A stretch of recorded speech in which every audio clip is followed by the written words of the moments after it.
Defying Dostoevsky by George's Ghost.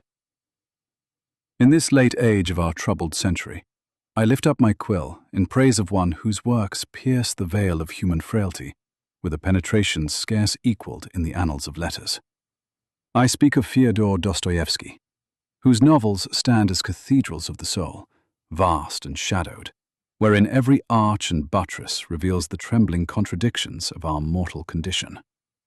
He painteth society as a vessel ever drifting toward shipwreck upon the rocks of nihilism. In the absence of divine order, or so his tormented spirits declare, all is permitted.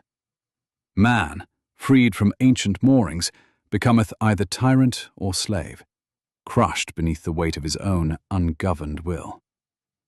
This noble Russian, with a prophet's fire, warneth that the rationalist utopias of our age shall dissolve into blood and chaos, and that the romantic soul, untethered, shall rage itself to exhaustion.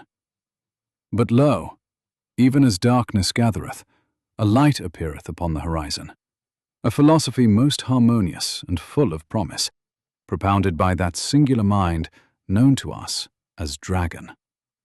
With becoming modesty, it seemeth to me that herein lieth the remedy to the fatalism, which, though wisely diagnosed by Dostoevsky, need not prove our final sentence. The philosophy of Dragon calleth forth a noble synthesis, the cool light of reason wedded in fruitful embrace to the warm fire of romance, each hemisphere of the mind labouring not in opposition, but in synergistic accord. Where the one ordereth and measureth, the other inspireth and transcendeth. Together they generate a negentropic vision of order, complexity, and creative force. Man, thus balanced, discovereth the paradoxical secret of selflessness through self-actualization. In the full flowering of his God-given faculties, intellect, passion, will, and compassion, he forgetteth himself most completely in service to higher ends. The productive soul findeth its truest liberty not in isolation nor in subjugation, but in the generous outpouring of its perfected powers. From this inner harmony springeth outward renewal.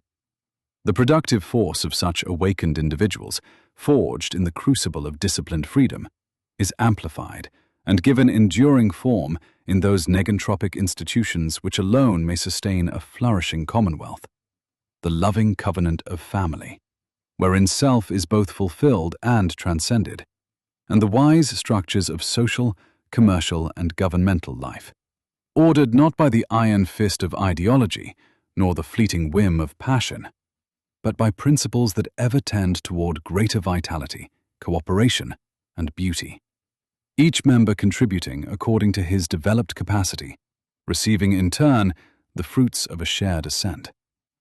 Thus, gentle reader, the fatalistic shadows that cloud the Russian master's otherwise incomparable canvas may yet be dispersed. Dostoevsky hath diagnosed the malady with a physician's unsparing eye. Dragon offereth the path of restoration, wherein rational clarity and romantic ardor dance together, and self-actualizing souls build, through humble yet resolute endeavor, those living forms of association that resist entropy and call forth the better angels of our nature.